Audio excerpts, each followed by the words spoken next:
Everything's under control. Sorry, folks.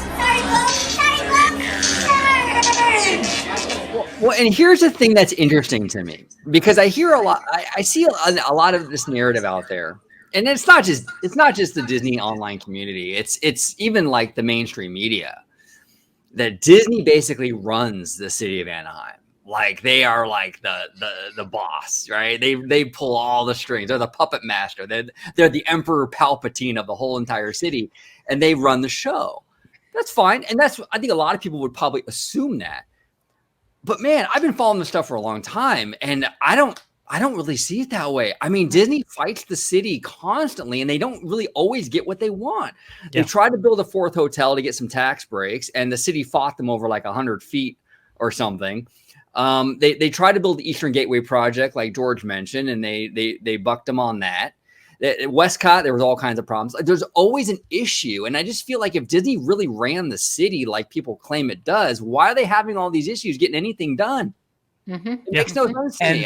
And that's my big major concern. And I know we're talking about Disneyland right now, but it's semi-connected. That's my major concern with Walt Disney World, because then when you have to start relying on counties and city council and what have you, because they're so used to doing it on their own, are these the issues that's going to arrive in Florida as well? So now it almost seems like a fair even game that could nothing be produced out of Florida or California until all this gets unraveled.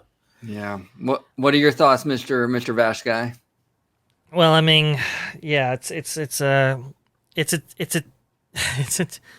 tough thing, because obviously Disney understood like the ramifications of not having an RCID or a Reedy Creek Improvement District to rely on, right? You don't want another Anaheim situation. I think they were all very well aware. It's like, man, we want a little bit more control over, our operation as it relates to Florida over what we have now in California. And on a lot of that, I do agree. Like they should have, certain privileges afforded to them in order, because we're just talking about so much land. We're talking about, so much property and so forth. It's like, it doesn't necessarily impact the surrounding areas in quite the same way that Disneyland does. Disneyland, obviously, as much as I'm not a fan of like, these zoning laws that control like, what Disneyland can actually do on the property they own, I also understand that if they do something, it will impact the city in a way that you wouldn't maybe necessarily feel that same impact on the surrounding counties in terms of in Florida. So I can kind of understand that, like just traffic, for instance, right? If they build that place up and, add on, let's say 4 resort hotels. Well, where do people park for those 4 resort hotels? How do they get there? That's a lot of people. That could be, tens of thousands of people. How does that affect traffic? And, just all kind of those things. So I get that, it's kind of this kind of back and forth, this kind of interrelationship that goes on right there. It can get pretty complicated. But as it relates to Disneyland Forward, oh man, This one concerns me a whole lot. I mean, obviously, because, you've already got city council members in Anaheim already discussing, like, we have to restore the trust of the public. We have to restore, our good name, so to speak, when it comes to the affairs that we have with other businesses, when we have with other corporate entities, and how it relates to the residents or constituents we represent, right? And apparently they had a city council meeting, I believe, on May 24th, just, immediately following city's resignation. And some of the comments, they... Here, I'll read you two, right? From people who were able to speak. Quote, "Let me tell you something. I'm a Mexican-American second generation, and I strongly identify with the comment that Christopher Zapata told Rob Fabella. Quote, you effed with the wrong Mexican." Okay? That's not good. And then, quote, "When you sell your soul to sit at the popular kids table during recess, when you go along with silencing your opposition at this microphone on the seats, on those seats with your colleagues, you're feeding into and enabling Harris to do time and time again." Anaheim is frustrated. Anaheim is felt betrayed. Anaheim is not, they're out for blood for one. But two, does this hurt the momentum as generated by this kind of rekindling, so to speak, that we saw from the shutdowns? The shutdowns affected that community in huge ways, and it affected a lot of people, a lot of business owners. And momentum was really looking forward to Disneyland Forward. It was going in that direction, and that's, I think, why Disney decided to announce something like that at that time, because they understood, like, people want to see Disney thrive and do well because it means that they'll do well in response. Right. And now I just think that whole momentum is completely upended. I mean, I really don't know what happens with Disneyland Forward at this point, quite frankly. So do you feel like it's not going to happen at all? So there's two kind of tracks here. One, I mean, obviously it's delayed. I think that's like what you can say right at the very onset. Right. But does it come back in the same form? Is it piecemealed out? Like it's always been, where they look for, zoning. Changes to zoning in certain parcels of property scattered around the resort, and kind of do that slowly over time? Or do they come back with a proposal like Disneyland Forward in the future? I'm not really sure. I think at this point, I think the city, in order to look at a project like this, they might want to look at more firm plans on what they want to do with the land that they're rezoning for. So Disneyland Forward was a vision of what they could do, not necessarily what they were going to do. They were just looking for the rezoning. Could the city actually, of what they're going through right now, is it possible that they could literally just say to Disney, here's your land, do what you wish with it, without needing the sort of like the sugar coating of it as titled as Disneyland Forward? I mean, yeah, I mean, they could approve some zoning changes under a different banner than Disneyland Forward, but because it has so many implications for the city, you can't just sneak that kind of thing through. I mean, it really does have to go through a public process, unfortunately, and that's kind of one of the problems of not having a Reedy Creek. You really have to go to the city in order to get some of these approvals.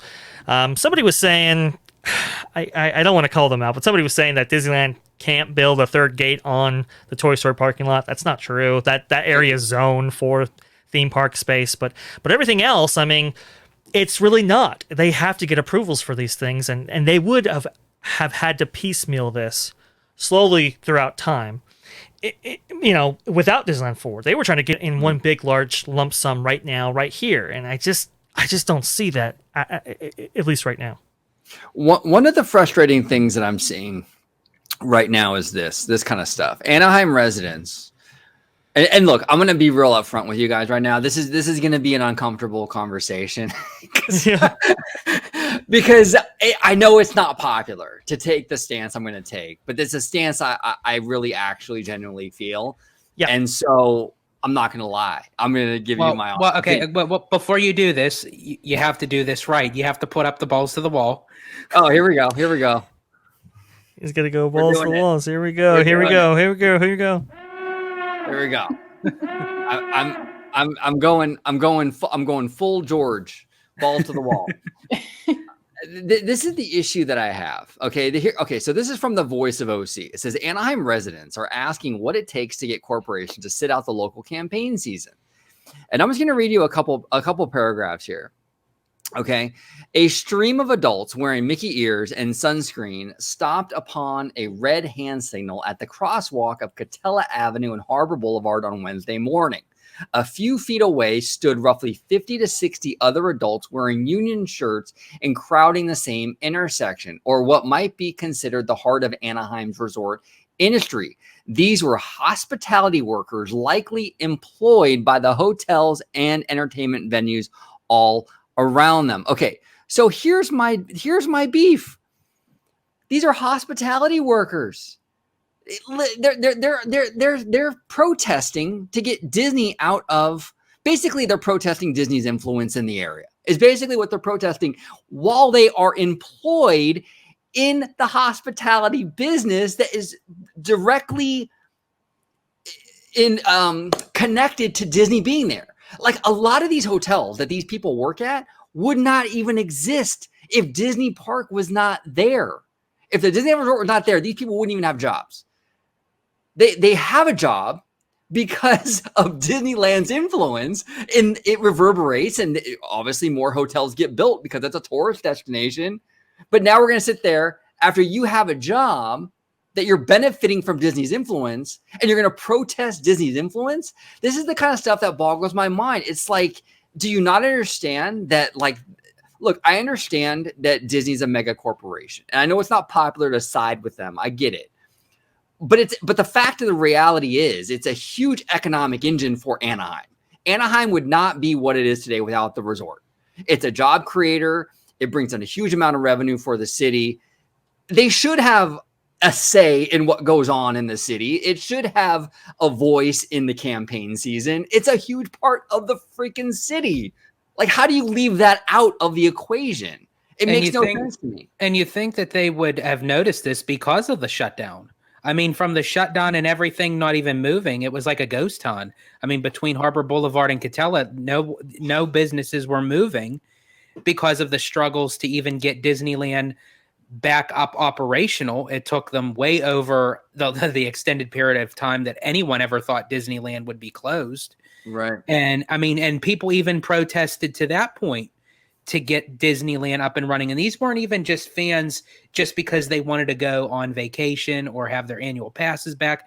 These were people because they knew what Disneyland brought to the city of Anaheim. They knew once Disneyland gets back up in function, operational, so will these other businesses.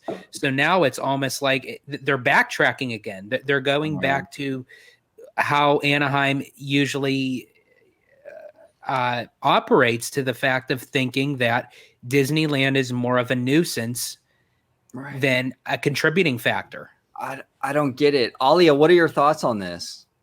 Well, we have to remember those that picket are usually the extreme of a side. We don't know what those in the middle of the community, of the union, et cetera, think. This could just be that extreme faction. So, but yes, it's not showing thinking of the big picture of, oh, I'm employed by, in a way that when it says corporations, they're asking that even their employer stays out of the government.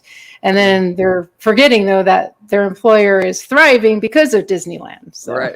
it's just... Right. And that's a fair point, Ollie. And that's a fair point that you make. I mean, a lot of the people that protest are going to get out there with signs. They're going to be on the fringe, so to speak, on the far extreme, whether it's left, whether it's right. The people standing on street corners are not going to be middle of the road. These people are taking a very, very firm, passionate stance. That's why they're out there. It's a very fair point. Very fair point. Yeah, I've had this kind of frustration though with the city of Anaheim and its residents for a long time. You know, because I do see a lot of pushback. For years, Disneyland would get crap because the surrounding residents would complain of fireworks at night. I'm like, well, okay, the park didn't just pop up overnight. It's been there for 65 years. Right. Like, if you don't like fireworks, you don't move next to Disneyland. There's plenty of places in California you can move, you know? It makes no sense to me. I don't know. I don't get Sector 2.